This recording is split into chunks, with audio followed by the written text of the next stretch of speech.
Swayam Prabha. Digital India. Educated India.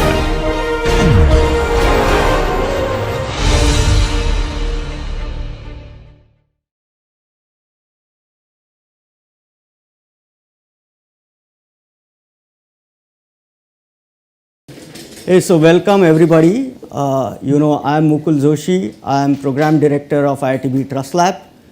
And as you know, all of you have signed up for this winter school. We are going to cover the topics in digital trust. That's the theme of our winter school. And it's a program that will run for 10 days. You will have various sessions and lectures by a lot of distinguished faculty members from IIT Powai, and we also have two external faculties, one coming from IIT Kharagpur and one from IIT Hyderabad, to cover some topics. This is not only the lecture series, but you will also have lab sessions where you will be actually performing some practical work related to what you have learned. And I hope you have exciting time ahead.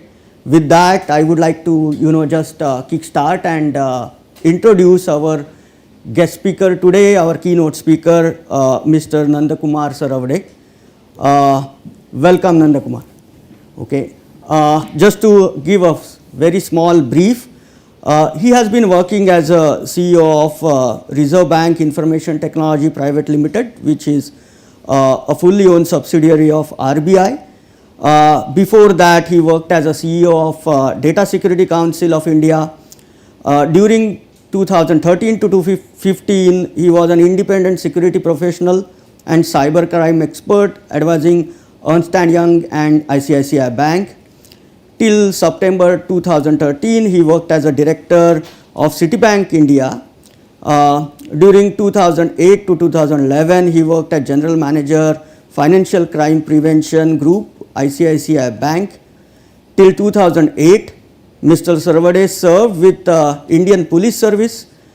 His last assignment in IPS was Director Cyber Security and Compliance. He served in the Central Bureau of Investigation, CBI, for 7 years. And he has been awarded Prime Minister's Baton and Revolver for being the best all-round probationer in the 87 batch of IPS, and also the Indian Police Medal for Distinguished Services. So, we are fortunate to have you here, and I'm sure the students are all excited to now hear what you have to offer. So let me just start it, and you can take over, please. So let me. So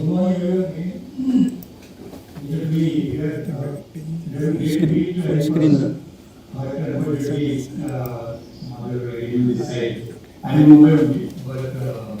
Unable to be in the campus. Where I spent good 3 years of my life. I did my master's from my Bombay in environmental engineering subjects. And then I tried my PhD in 2004, PhD in cybersecurity policy and stuff. Going back that PhD is not my core thing, and I gave it up. So it's a lot of field projects, but a lot of So great to see, know of your interest in this subject, and that you have taken the trouble of coming all the way from all over the country to the campus and spending time on this topic, which is of great importance, not immediately, but for last several years and definitely for foreseeable time. Now,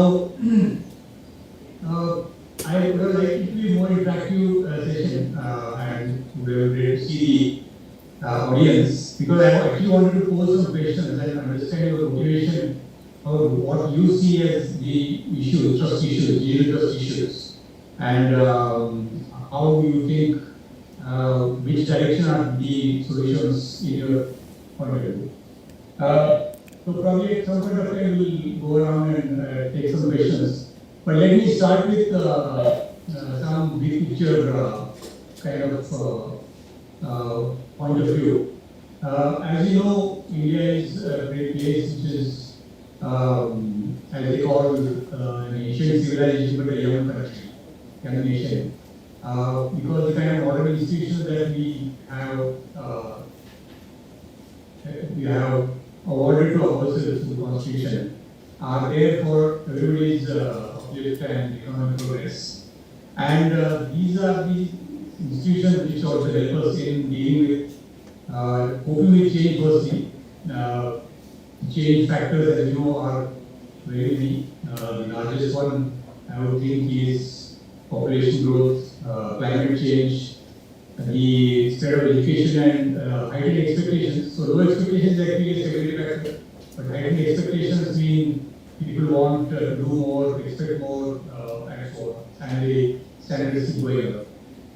I think we are fortunate to see the explosion of information technology as a change factor, and now by far it is the most important one. Ahead of other trends, as they repeatedly found out, the technology is the biggest factor in our lives. And in India, we are seeing this happening. I mean, so, some of you are, all of you are so young that I will tell you about stories like when I came to IIT for the first time in 1982, and I was born in 1962, so I was 20 years when I came to Bombay. And that was the first time I made a phone call. Never before in my life I had any reason to use the telephone landline. And it was a tutorial I had to take from somebody to say, okay, how does the coin operated public telephone exchange work, public telephone box work. And it was a great reputation that I could successfully put that call. I had to call somebody to give me some update, and from the duty station, I made that call. In 1996, I came back to Mumbai. I was outside. I served in the mall for 6 years, earlier in Jain for 2 years. And when I came to Mumbai in 1996, the internet was still not around. I still remember when the internet came about, we was CBI those days. And we got an office account that we used. And the office account was given to us by the one service provider which was there called BSNL, Videsh Sanchar Nigam Limited. I don't know whether you have heard of it. And it was later taken over by Tata Communications, the current entity. But they had the monopoly on all international traffic, voice traffic mostly. But data was becoming important, and a lot of investment was being made in the telecom infrastructure. As you know, the first big bubble in tech space was the .com boom in 2000, and that time almost $1 trillion worth of investment was made, and which actually made subsequent breakthroughs possible, because that whole investment was on infrastructure, and it made the data rates, data plans very cheap, progressively, and that's what brought about the internet. Now, when I saw the internet for the first time, it was like a wonderful experience, like going into the Adobe theater, looking at hundreds of pages. On the net, you see so much stuff, which in a printed book you will find process. Getting books was a problem, and so on and so forth. But I think we have made a rapid transition now. I think just look at some of the numbers. I think if we look sort of presentation of slide that I use for myself. I don't want to show you more in slides. But so India, as you might have heard, is a famous term in economic planning called the JAM Trinity. And JAM stands for General, Aadhaar and Mobile. And this is a very important framework to understand for technology professionals, because the JAM Trinity has enabled us to really lift ourselves up by the bootstraps and really go into something which is so advanced that some of our work now is unparalleled in the world. And I'm talking about the payment system explosion that has happened in India. And the kind of ease of payment that is now is lower than the world. I travel to many other countries and see that many countries are struggling with the legacy systems. And especially during the pandemic, this was very apparent that the no-touch payment was so important. and that's what we already have here in India. But if you look at the big numbers, the jam itself, we have had general accounts, which last count was almost 32 crore accounts. Now, the general account, as you know, is a no-fee account open public sector or private sector bank. And what it does is provide a way to save for people who are really at the fringes of society till they got a bank account. Bank account, as if you study economics, is very important in financial inclusion as it's called, but also to bring in the modern mindset. Modern, I would say, modern, but not everybody has mindset to save. Most of these savings traditionally have been in gold, and the borrowing has been from money lenders. We had a very old way of doing things, which with the advent of banking have a better modern. And what this formalization of banking sector does is that it makes the economic opportunities available to everyone in the society. And the bank account opening is very important thing. Most of the accounts got opened now 2014 because of the government's priority on financial inclusion. And these 32 crore accounts have almost 23 crore RuPay cards. RuPay, as you know, is a global standard and is involved in India. It enables interoperability in the ATM and payment point of sale payment infrastructure, and India has now its own standard. The adoption and transactions of RuPay are going up constantly, and as more people get more familiar with and comfortable with the financial infrastructure, online transactions, mobile-based information querying, and the we'll see much of the volume going continue to grow. So that is the financial inclusion part, which is I think very important. The second part of this is the Aadhaar infrastructure. And Aadhaar began as a project in 2009, and it has been growing. There have been a lot of criticism of Aadhaar on the privacy point of view, on consent point of view, on the security point of view. Some of it is valid, but there is no denying that Aadhaar is now the de facto identity management infrastructure in the country. And identity management infrastructure is very important in a virtual world. Because unlike the physical world, we need a way to identify or authenticate anybody. Whether the person is a migrant, person there is no unity locally, if the Aadhaar infrastructure is there, then the person has an Aadhaar identity, the person can benefit from all these services that the modern society offer, local identity is established. So Aadhaar, even though it's having a long cross 100 crore and they continue to grow as more people, young people, adults, and start using the adult status to open accounts and get driving license. Then they have a gamut of government services is now available to identity management that is easy. And the third one is mobile. As we know, look at mobile is the most visible and most interactive and most alluring facet of technology which everybody needs. You may not have a bank account or you don't use bank account daily, or other is once in a while, but mobile is something which is we use daily or hourly or every day as we do mobile. Now, the important part here is the low data cost in India. It's a very important factor, which is unlike many other countries where mobile data is relatively expensive. Broadband maybe is cheaper, but mobile is very expensive. But in India, we're lucky to have investments made by various telecom players, the policy enabling all that.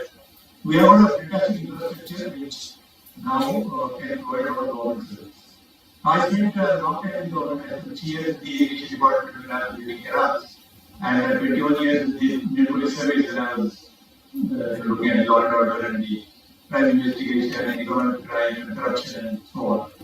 And government is known for its lack of efficiency, lack of sensitivity, lack of availability. I mean, somebody has to come from a village to do a bank transaction just to deposit money or withdraw money. There's no way that person will do wages for the day and travel just to kind of buy a account. So it's very important in India for government services, which include banking, of course, in the private sector largely, but other services like filing a police complaint, getting land record extracts, education, health, these are all core government services. And now some of those have become easier because pandemic saw how the remote learning, to whatever course it had, the issue of availability and accessing it always is not so much because the poor people will have very little funds to really invest into a smartphone, which is the basic research from which many innovations come from. But gradually, it is something which is now becoming more pervasive, and the smartphone is going to be the mainstay of delivering all the problems as well as other things. In addition to this, we also have a smart city program. There is a smart city, 100 city program, which had almost 2 lakh crore worth of investments. Again, it's not doing too well, in my personal opinion. It could have done much more. I was yesterday looking at the AQI in Mumbai. AQI, or you might know, is the ambient air quality index. And Mumbai is pride itself into high comparatively clean air, but now much worse than Delhi, because of some local factors. But there is an app with the Indian Institute of Tropical Meteorology, which is a government institute in Pune, which is published. And the app is so old, so kind of dilapidated, I would say. And there are only 4 places, cities listed there. So it's a government job to measure air quality and their citizens what air quality is, because people like taking serious job, travel, going outdoors, sending children to school. If they are enabled with knowledge, you will provide some knowledge. But the app is so pathetic that I'm sure some innovator will be able to build a app or a hackathon in 2 days. But that is the quality of government service, and government is very poor when it comes to using technology. Now, the disclaimer here is that I am a technology company for RBI, which is a public institution. And RBI is one of the foremost institutions in the country when it comes to use of technology. And the whole idea of setting up a private sector, private limited company, not private sector, and every which was a government company, was set up to build world-class technology capability for RBI with the private sector talent. And we did that by hiring people on contract, giving them competitive salaries, motivating them to work for the bigger purpose, and creating workspace which was comparable to any IT company in terms of the kind of ambience which was there and so on. It was a great fun to build that company, but most of the government doesn't have that kind of wherewithal because of the old models of organization design. And that is the whole challenge there. Which brings me to the latest and most worrisome incident which has happened in cybersecurity. Any guesses on what I am trying to refer to here?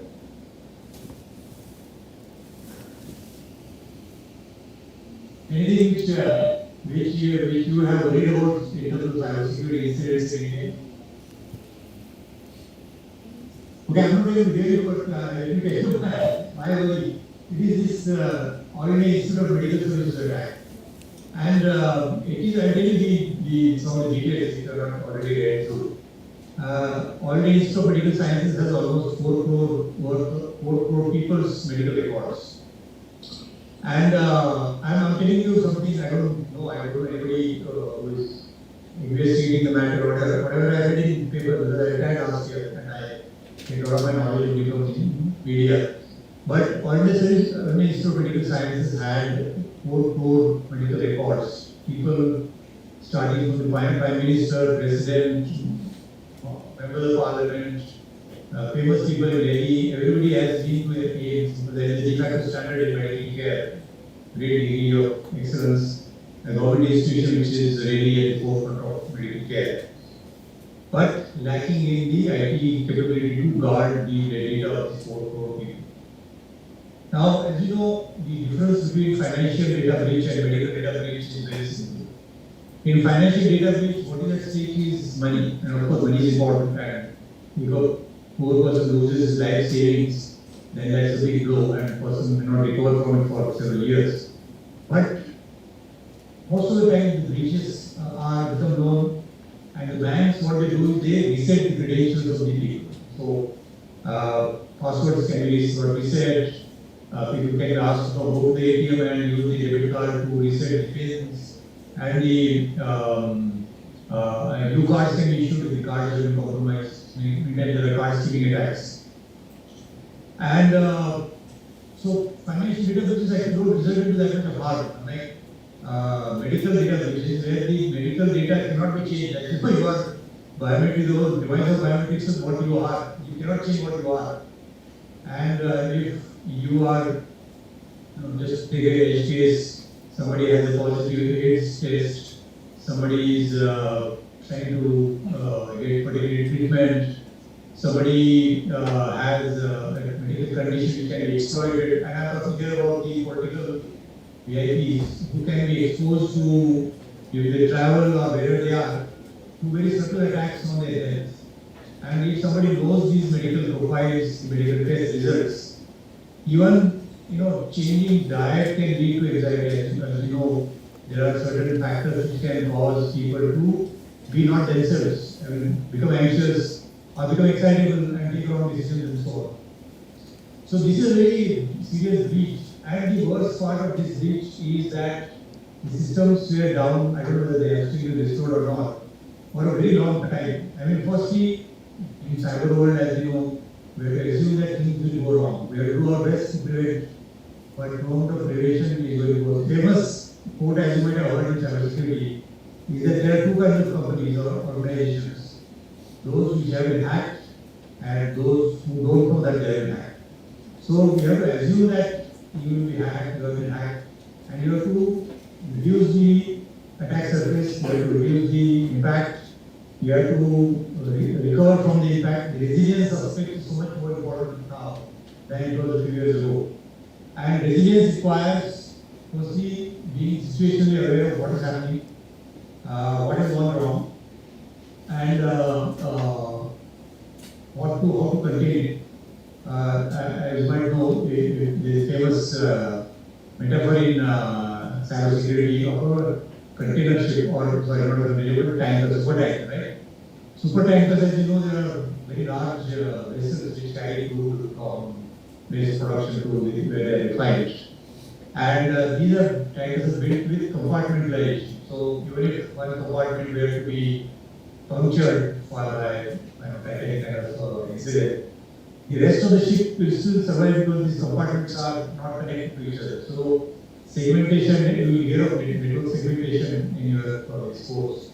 But segmenting, identifying your data assets, protecting them well, having very advanced access control, multi-factor authentication, zero trust networks, all this is designed to make your assets segregated from each other and be more difficult to access, but also easy to then investigate if something is gone wrong. You have logs to look at. Obviously, you must have a good team and good people, like I'm sure some of you will, once you join the workforce, will provide that capability. And then, isolate the system, isolate the endpoint, isolate the servers, or bring down everything and restore or reinstall, and then restore the backup of the data. Because data is the real key, right? Data is new oil or data is new whatever you want to say. But you must protect your data because that is your ultimate resource, not anything else. Everything else can be replicated. In this case, as it appears, the data is not available because the backups were also apparently attached to the network and they were also affected by the ransomware. Offline backups were probably not there, or they were there, they were not tested, they are not in position to be restored, whatever. I don't know, I'm just speculating there.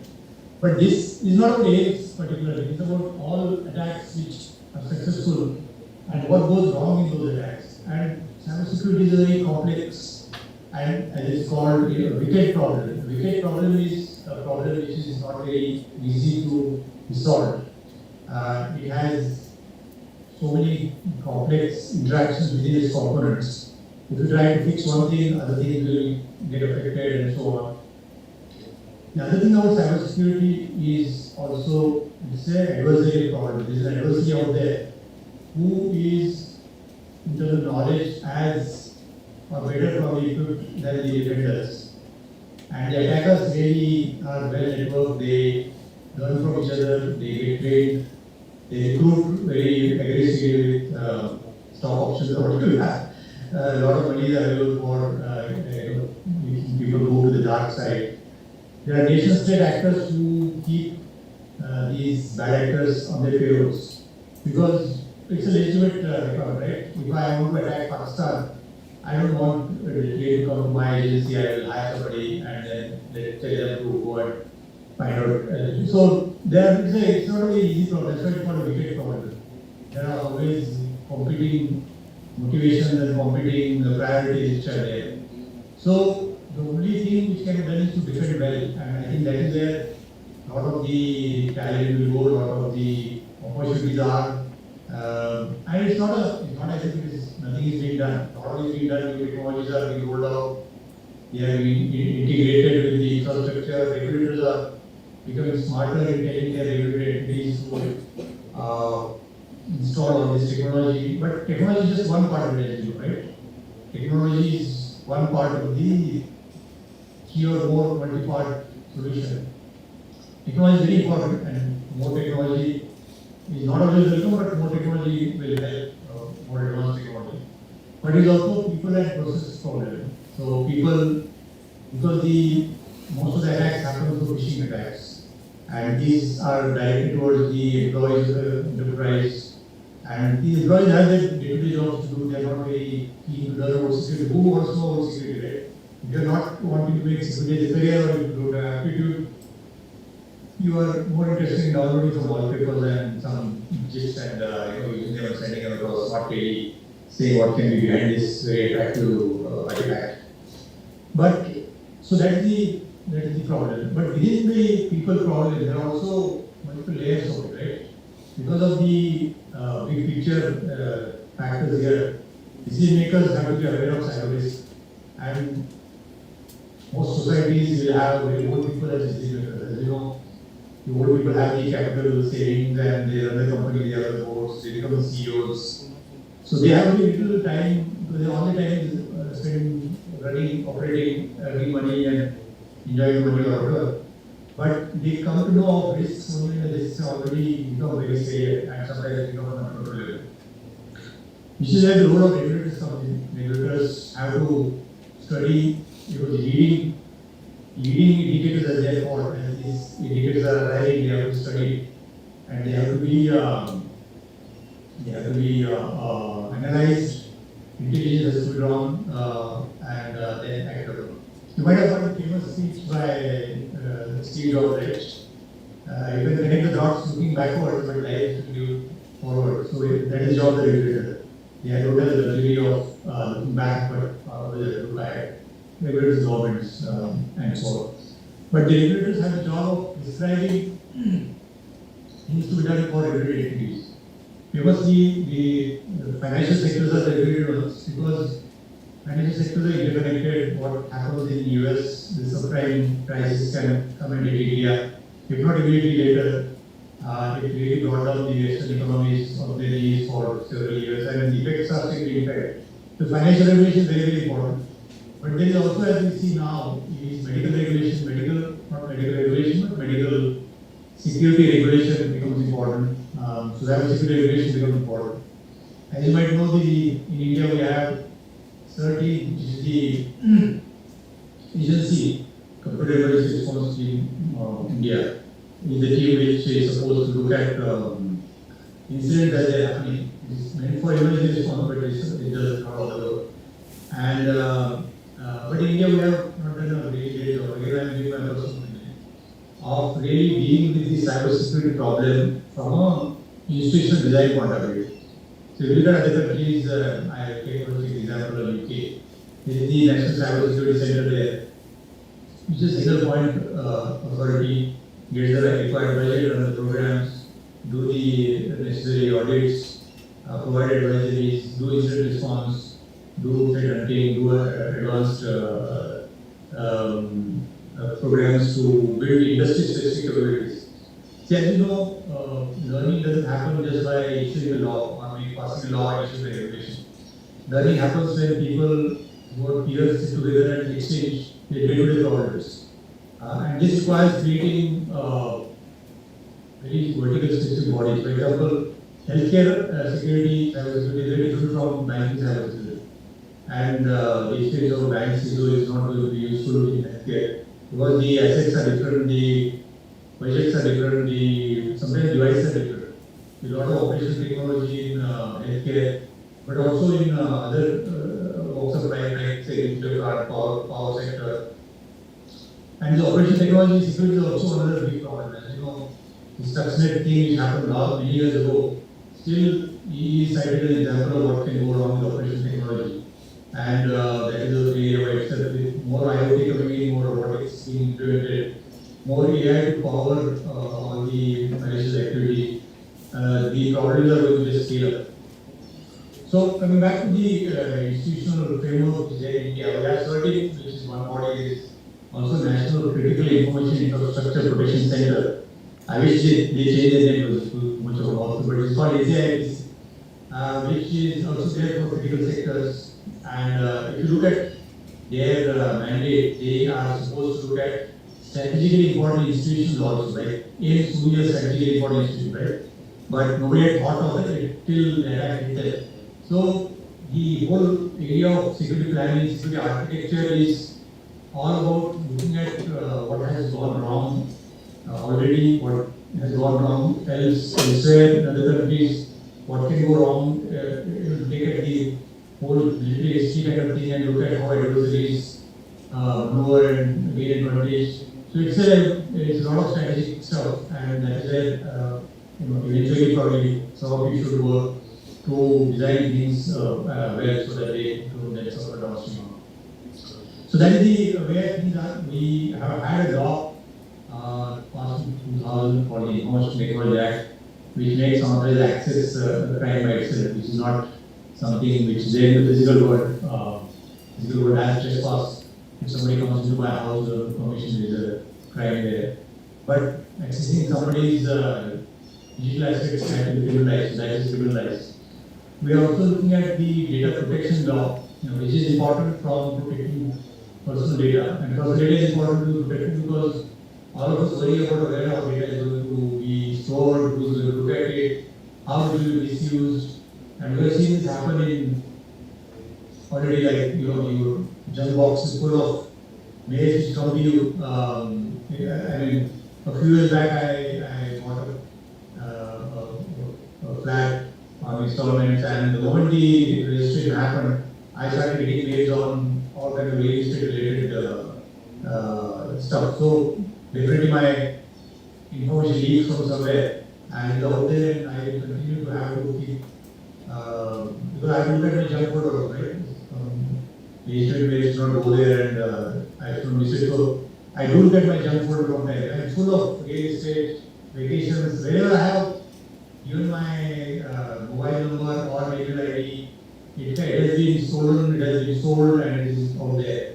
So this data protection law is very important because people lose trust. They feel that yesterday I was reading on Twitter about somebody saying, okay, I have not bought a FASTag because if I link FASTag to my account or auto debit, I don't know what will happen and my account may get affected. So people still don't trust digital services, which is true also. The kind of cues which are there in the physical world where you can meet somebody and figure out whether somebody is trying to fool you by the body language, eye contact, kind of word the person is using, kind of hesitation the person has. We are trained to detect the real world fraudsters, but not so much in cyberspace. So these kind of worries are there, and this is where the role of digital trust comes in. Digital trust is something very specific to an individual. Older people may be more trusting or may be a little more. There have been studies which show that older people have far more phishing attacks and the confidence tricks which are there. Somebody writes to them that we are kind of want to give some reward points or we want to send you on vacation and so on. And people fall for that because there is a very good book which at some point of time all must read. It's called Thinking Fast and Slow by Daniel Kahneman, who won the Nobel Prize for his work. It's a wonderful book and it talks of various biases that humans have. And it's important to study these biases, cognitive biases as they call it, in security, because these are what get exploited when it comes to the human element. These are also barriers to good decision making, because we will be taking decisions about resource allocation, about choice of technology, about falling for a very shiny vendor brochure and buying technology which is not suitable for you, which is expensive. And all these bias, understanding bias is very important. So this is something which you have to work on. The process part which I mentioned, the people process technology triad, is also important. And there used to be a time when processes were not designed too well. I mean, now they are not designed for that matter. But they have been improving. For example, the process of buying online in 2009 underwent change. And RBI said the process will change to taking credentials not on the card, which can be somebody can steal the card or copy the card, but using a third additional factor basically, additional password. Initially, this password is static, but they also got fished and then eventually it came to OTPs, which are mostly SMS-based OTPs. Now they are OTP related fraud is going on and so on. But more secure than just a simple process of relying on a single factor authentication. So process resilience, human training, your capability to deal, understand security, deal with threats, and good technology are important. But also important are governance, how well these are put together, and digital configurations, change management becomes important.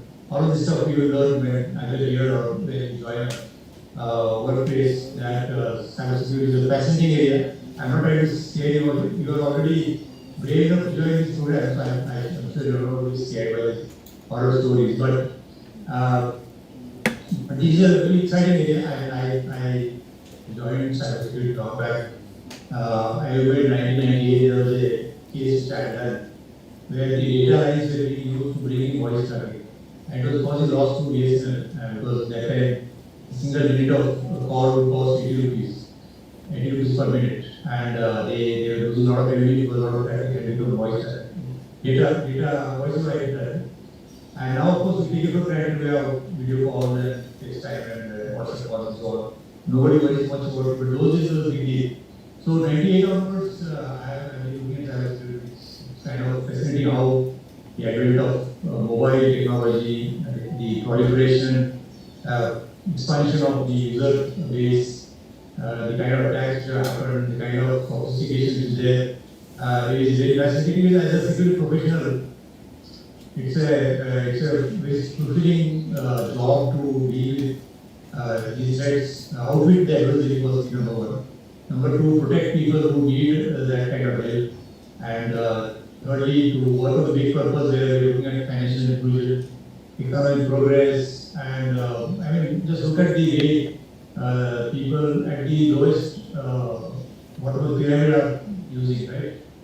Fishermen, when they are bringing their catch, they find out which is the best place to take the catch and earning a little more money. Housemates in Mumbai, when they work in 7-8 different households, they manage their time much better using mobile technology. So it's a wonderful world out there, full of good things which can happen with technology, but of course, bad things keep worrying. As you know, the IIT Madras wrote about this extensively. There is a phenomenon called loss aversion. And loss aversion means the happiness that you get out of getting, say, 100 rupees is way less than the sadness you feel out of losing 100 rupees. So all of us are genetically programmed to be loss averse. So when it comes to loss aversion, it impacts trust, digital trust and security.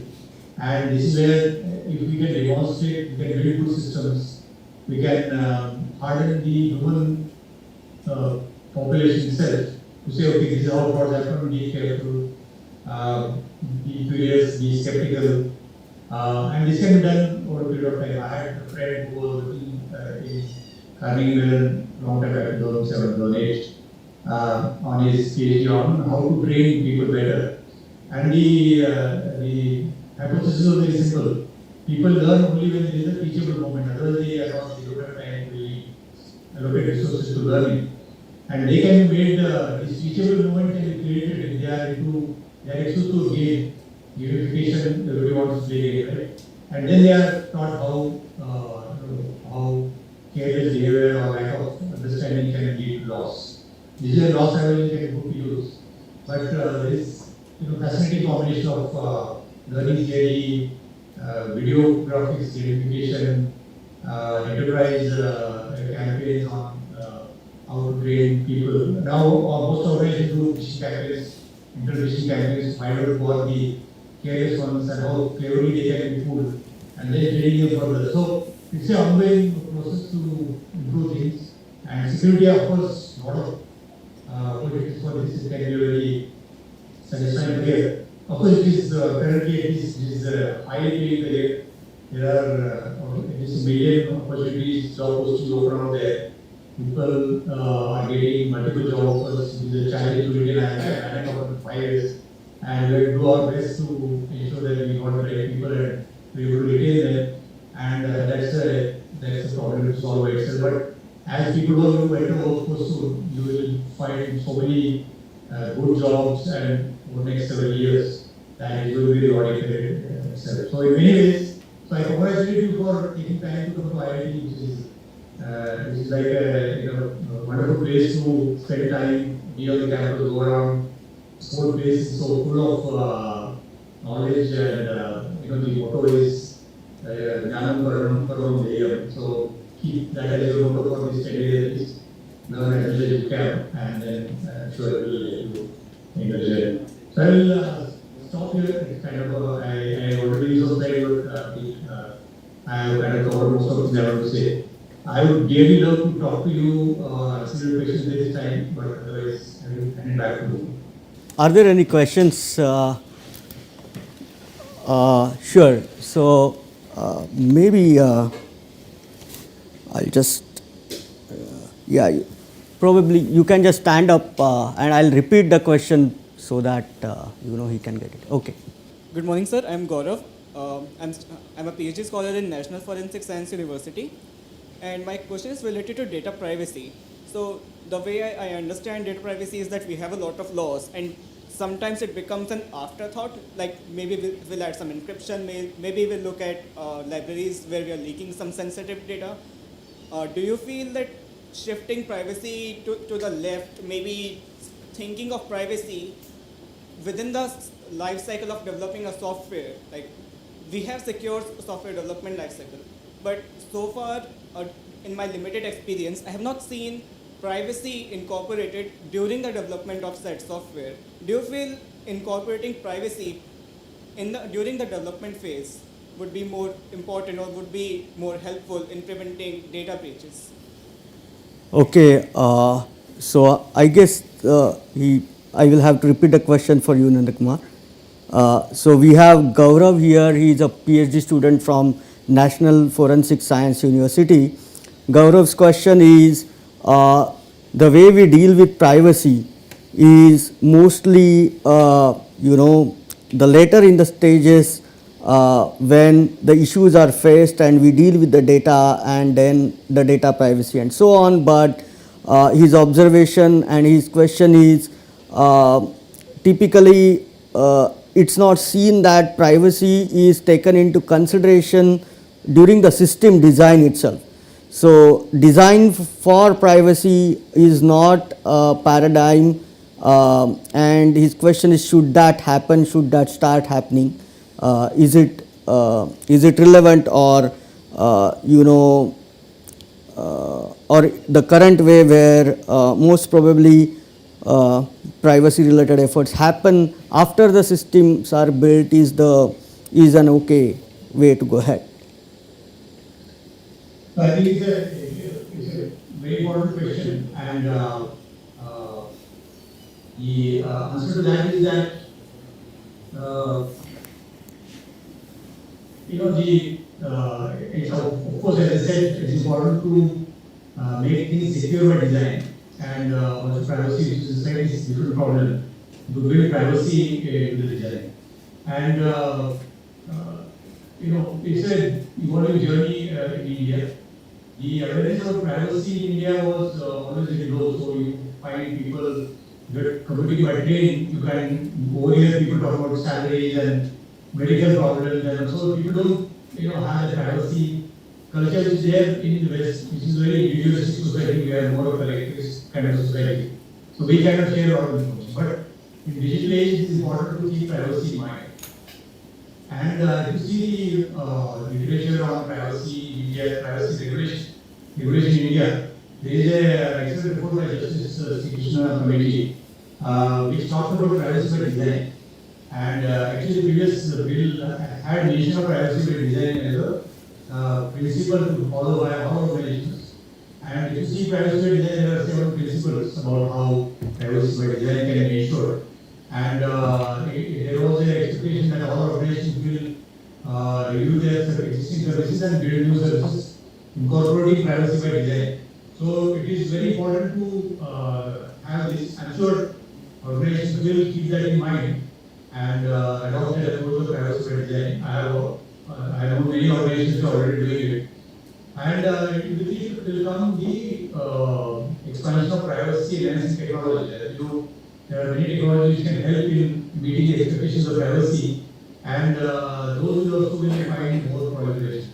In fact, I was looking at a company which does some work on polymorphic encryption and how you can query databases without really having to know the entire record, but some fields in that record can be queried and so on. So there are very interesting solutions out there. As we know, most of the change happens through the law coming in and the regulation coming in and it being enforced well.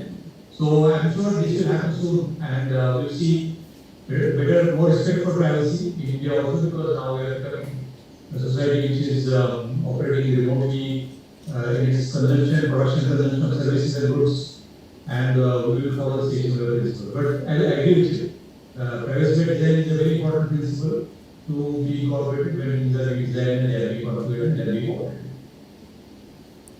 Thank you, Gaurav. Yeah. Thank you, sir. Anyone else has any question? Yeah, sir. There is one more question, but I'll again repeat that for you, Nandakumar. Yes. Hello sir, I am Madhuri. I am learning data science from IIT Madras, and my question is, as sir has spoken about the AIMS data breach case, and sir has told us that the best way to remove such cases is by defending them. So my question is that we are working in different ways to defend our data, by antivirus, and there are different methods. So are we working on the way that if once data is breached, how can we minimize the impact of that data breach, and how important is to think about that way? Okay. So Madhuri here has a question that you talked about the AIMS attack, and we spoke about the data breach, and we also discussed that the best way to the best defense against this is to just avoid this. But her question is it possible, and to what extent is it possible to minimize the impact of the data breach that has happened after the incidents? Can efforts be taken towards that, that we know that the attack has happened, the data breach has taken place, but can we minimize the impact of the changes, corruption, or of the data beyond just the stealing?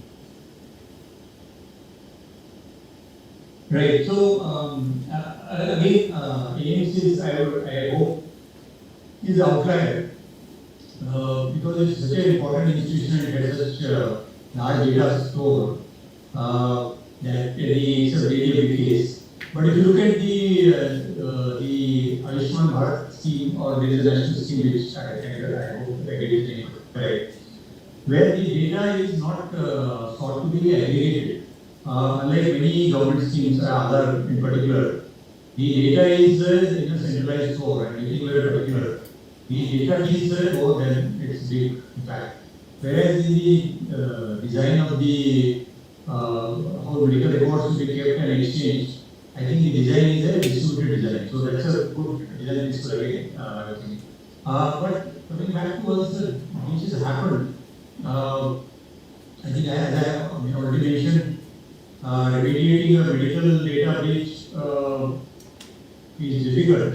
But again, the motivation for attackers to attack, everybody is not there. Again, the motivation for attackers to attack for high-value targets like political figures and so on, or celebrity. But in general, I mean, ordinary people probably need not worry so much about it. Financial data which can be misused over a long period of time has to be reset, as I said, change of credentials, issue new cards, improve monitoring. Like the Expedient case which happened in the US, that there was a big data breach. The company had to assure the people whose data was lost that they will be credit monitoring, so that no unauthorized activity is noticeable, and if something is noticeable, it can be logged out. So, these are some of ways which can be carried out. I think it would depend on each domain, so to say, or each system which has lost the data, and what kind of information assets are there, how those could be kind of reset, how those could be protected better, what kind of misuse can happen, and how that can be foreseen and blocked. I think that would be the approach to all of this. All of this comes to awareness also, because the person whose data has been lost, if that person is mindful that the data is compromised, then the possibility of loss goes down, because the person will take steps herself to ensure that the harm is minimized. So that would be the way I would look at it. Okay, thank you. Thank you, sir. So, thank you, Mr. Saravde, for being here. It was indeed a pleasure to host you, listen to you. I think the examples you covered spanned various domains, use cases, technologies. You gave us and to the students you gave a big picture of the digital trust ecosystem. I am sure they are highly motivated and looking forward to now gathering more knowledge in the upcoming 10 days to equip themselves to enter this world. So thanks again, and yeah, with that I'll end this session. Thank you. Thanks, everybody. If you want to connect with me on LinkedIn, please feel free to send me a meeting connection request. I also tweet, but mostly I write on LinkedIn about security and other issues. So just Google for Sarvati, and then you'll be able to meet. All the best. Bye bye. Sure. Thank you.